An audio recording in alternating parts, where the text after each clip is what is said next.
Hi friends, MD Vegan. I make a 5-minute pea soup today, and it's one of my many pea soups, 5-minute pea soups. From the start, beginning my videos here, I made these kind of soups, and there are so many different ways. This little series here, these last weeks, I tried it with lemon, and that is really cool. I never tried that before all the time. I thought always lemon, no way. But now a lemony pea soup tastes so delicious. This pea flavor, the sweetness, harmonizes so nicely with the lemon, gives it a zing. Really cool. So I tried that now. And the basic idea of a pea soup, the 5-minute pea soup, is a blender, a power blender. This is a German one, by the way. In Germany, they also make blenders. It's called RevoBlend, Revolutionary Blending.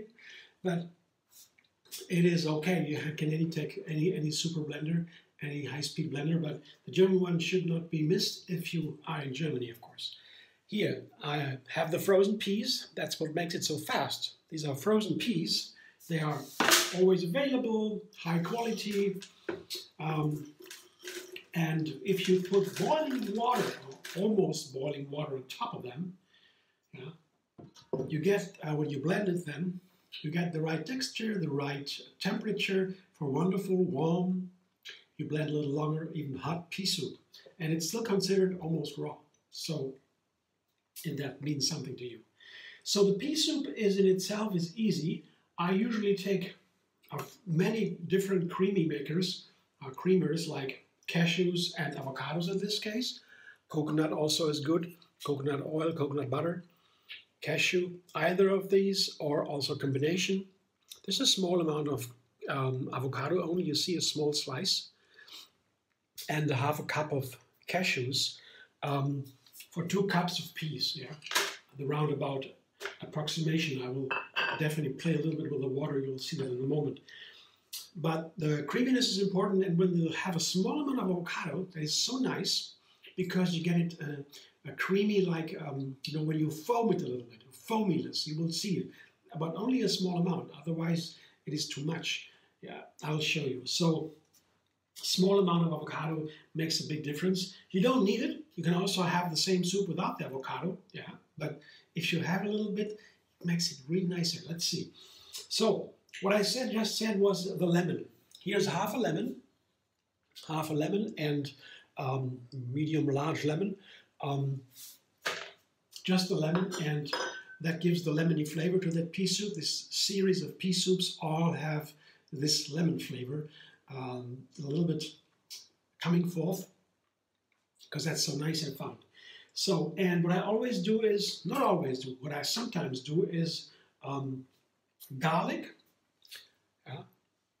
That is something I do sometimes, but oftentimes I take, very oftentimes, I take a small piece of onion.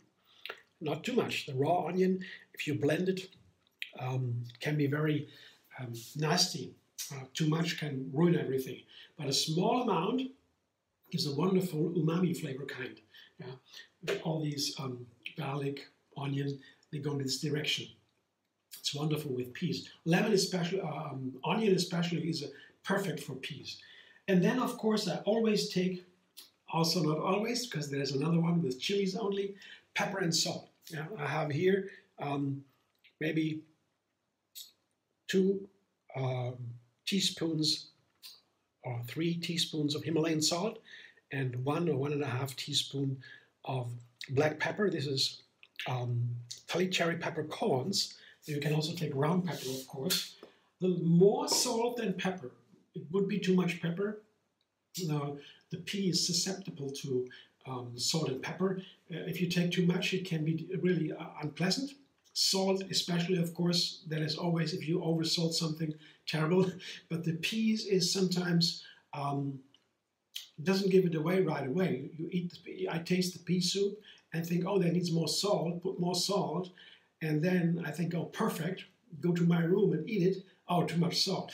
So the peas can be a little bit tricky in that case. So I begin with a smaller amount of salt than might be necessary. I will see that later. But the special thing today is dill. Today is a dill lemon pea soup, that's the name. And I have here half a bunch of dill, fresh dill. Can also take dried one when you don't have the fresh ones. And here what I say, with your fresh one, there are the stems that are soft that can be blended. And the lower parts of that half bunch always goes right in with the frozen peas and everything. Here, some more stems have wonderful dill flavor. Dill is a wonderful herb. It's on its own family. There is no other herb in that family.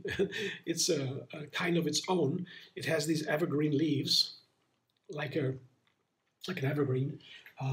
But it is very nice. It's calming of the stomach.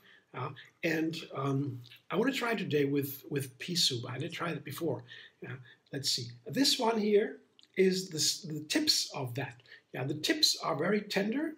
These little needles. And I will only put them into the soup when it's ready. Yeah, just to have the little some more, to have some of these tips visible. They're so beautiful because they're so tender, and you can easily eat them without having any problem. So dill. So that is now the 9 ingredients of this soup, with the dill, pepper, salt, garlic, onion. Avocado,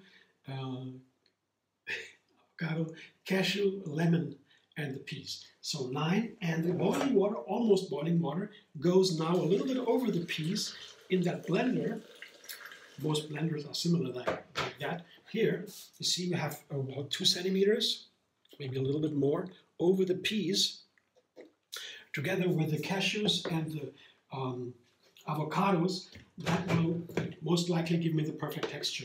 So just a little bit more than the peas, and then you can begin to add if you want to have more or less. Blender dance.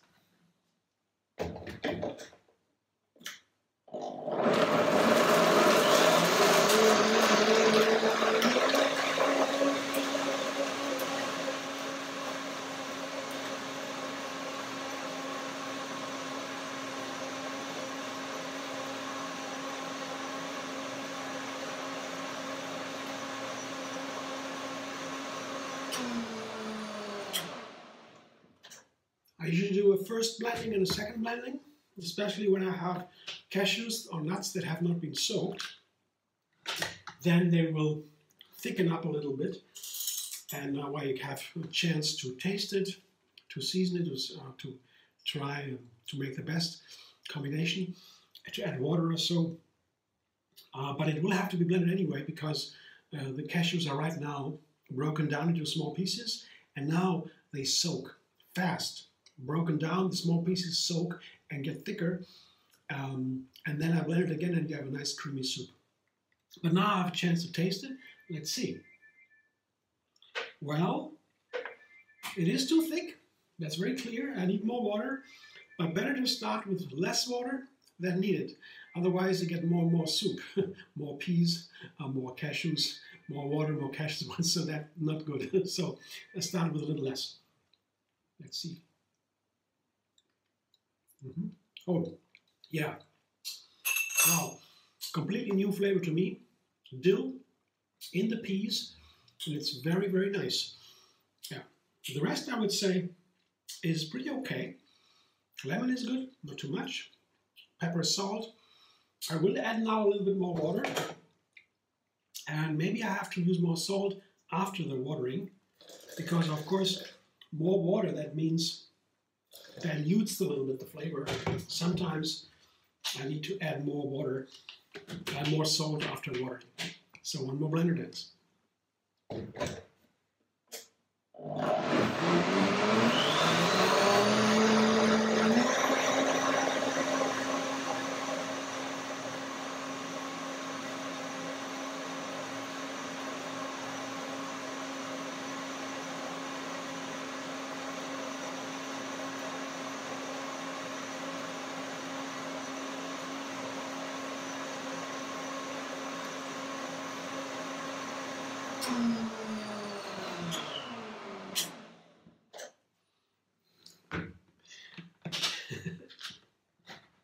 looks better. Texture looks good. Yeah, texture looks and feels good. Beautiful color anyway. Pea soup is always so beautiful. The blended pea soup, of course. The fresh green, pea green. I like it. But let's taste it now. That's most important.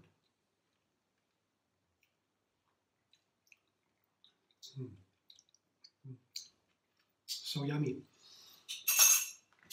I'm so glad I tried the dill.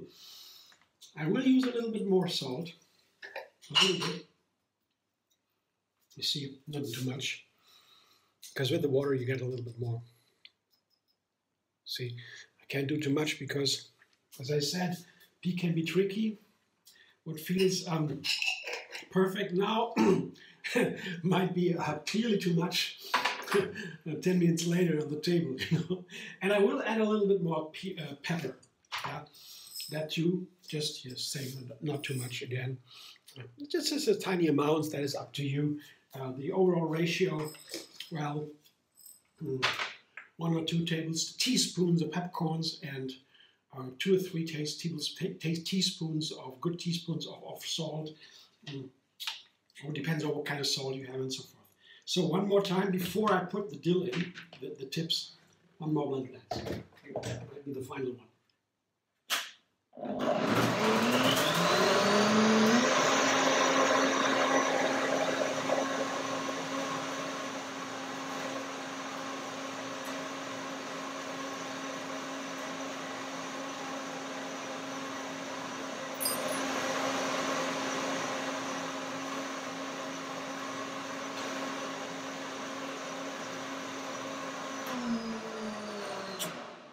It's fantastic with these high-speed blenders.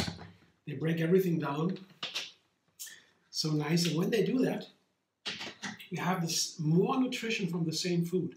Breaking down the ingredients to the cells and everything gives you more nutrition for the same. There is science on that even. Some people wonder how blending, doesn't that just harm the nutrients? It's the opposite. You get more nutrients from the same food. So blenders, I have something in very nice overall. Now let's final taste. There we go. Now I can put my dill in. You see, just the tips.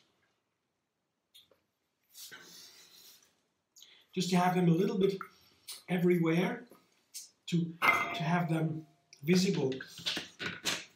Just very shortly.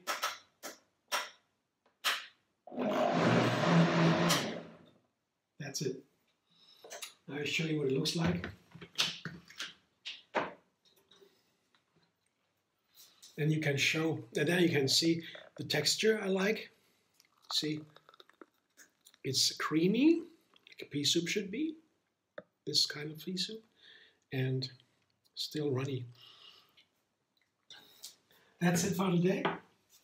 Thanks for watching. I hope you enjoy. If you like my video, subscribe MD Vegan on YouTube. Have another recipe every single day for the endless vegan variety to enjoy.